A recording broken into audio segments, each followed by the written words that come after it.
Hello guys! Welcome back to my channel. I'm Fernanda from Make Money Online. Kung bago lang kayo sa channel ko, please click subscribe on my channel and hit the bell icon for the video updates.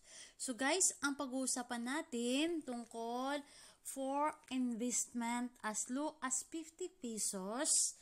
So, ito po yung Ginvest, guys. So, dito tayo sa Gcash. By the way, before tayo mag-proceed sa Gcash, ano ba yung Gcash? So, ito po yung Gcash, guys.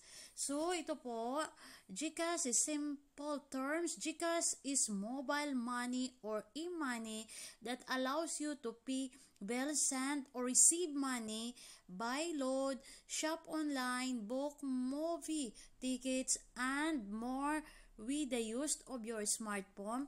Through mobile wallet, you get to do all this transaction anytime and anywhere without the need to withdraw money.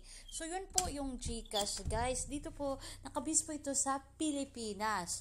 So, by the way, ang pag-uusapan natin kung paano ba tayo mag-invest as low as 50 pesos. So, ayan, punta back tayo dito sa GCash ko, guys. Ito po yung GCash ko. GCash balance ko is 2,616.51 pesos. So, punta tayo dito. Makikita ninyo itong show more, itong tatlong dot na blue. I-click lang po yan. And then, punta tayo sa Ginvest.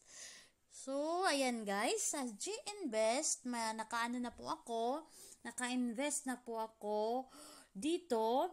So, tingnan po natin dito is at Ginvest, meron akong balance dyan na total market value of investment. So, punta tayo dito sa view investment products. Investment products, meron pong pagpilian ninyo guys kung saan talaga kayo mag-invest dito as low as 50 pesos. So, ayan po. Una po is Antram Piso Money Market. View details. Ito po yung yan yung fund description. Yung includes various Philippines Treasury bonds. Ito po yung Philippine PEX Fixed Income Fund. It aims to reserve capital and provide higher returns compared to most bank deposit. So, the other one is Antram Total Return Piso Bond Fund. Ito po yung yung details niya guys. Ito po sa Pilipinas po ito. The fund is sandali lang. The fund description is fund fixed rate treasury notes April 2028, April 2026, Metrobank and RCBC Corp bonds as of May 31, 2021. So, nakaano po ito sa guys, tingnan lang po ninyo sa ibaba. Basta maka-invest kayo ng 50 pesos at for 1 year, meron kayong 1.62%. So, back tayo ito. Basta guys, lima po ito, yung pagpipilian ninyo. And then, number 3 choices is Antram Philippine Equity Smart Index. And then, ito naman yung Antram Global Consumer Trends. Yun po guys, bali global po ito. For international, yung Amazon, like Alibaba, Sony, ito po yun guys, nakabest po ito. Global po ito guys, pero yung yung minimum initial is 1,000. So, dito guys, hindi tayo dyan kasi 1,000, pili tayo sa 50 pesos na pwede kayong mag-invest. Itong Antram Global Technology, ganun din. So, balik tayo dito guys.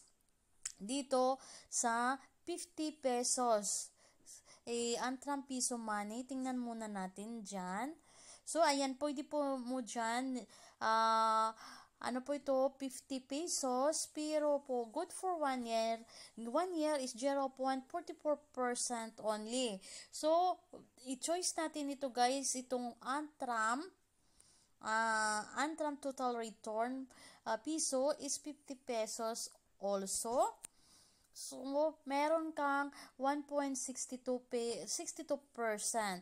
balik tayo. Sandali lang guys, itong Antram Philippine. Antram Philippine is 50 pesos. Ganon pa din. So, dito tayo mag-invest dito guys sa Globe Telecom, Ayala Corp, SM Investment, Universal, Romina Corp as of May 31, 2021. Kasi guys, pwede ka mag-invest dito ng 50 pesos. Good for 1 year is 9.73% yung interest. So, ganito guys, kung meron kayong GCash or hindi pa kayo ng GCash, kindly, meron akong sa description, paki-sign up na lang po. Parang maka-register kayo sa GCash and then add fund ninyo or cash in kayo, lagyan ninyo yung fund, yung GCash account ninyo, and then punta kayo sa Ginvest, and then punta tayo dito sa nagpilian natin is Antram Philippine Equity Smart Index Fund. So, ang pagpilian ninyo guys is buy. And then, next, is, ito, isa 50 pesos. And then, next, isa lang, 1 unit lang. And then, i-agree, click agree. So, ayan. And then, confirm. Confirm yan guys. Ayun, buy order place, wait while your orders being processed. You will receive an SMS once the transaction has been confirmed. So, yun po guys, madali lang talaga ang pag-invest. How to invest as low as 50 pesos dito po sa Ginvest sa GCash. So guys, hanggang dito na lang po itong video ko. Kung hindi pa kayo nakasubscribe sa YouTube channel ko, please click subscribe on my YouTube channel and hit the bell icon for the video updates. So, by the way, yung tingnan lang po ninyo yung description ko, nandyan po sa loob yung kung paano magpa-member ng GCash. So, bye for now guys. Thank you for your watching.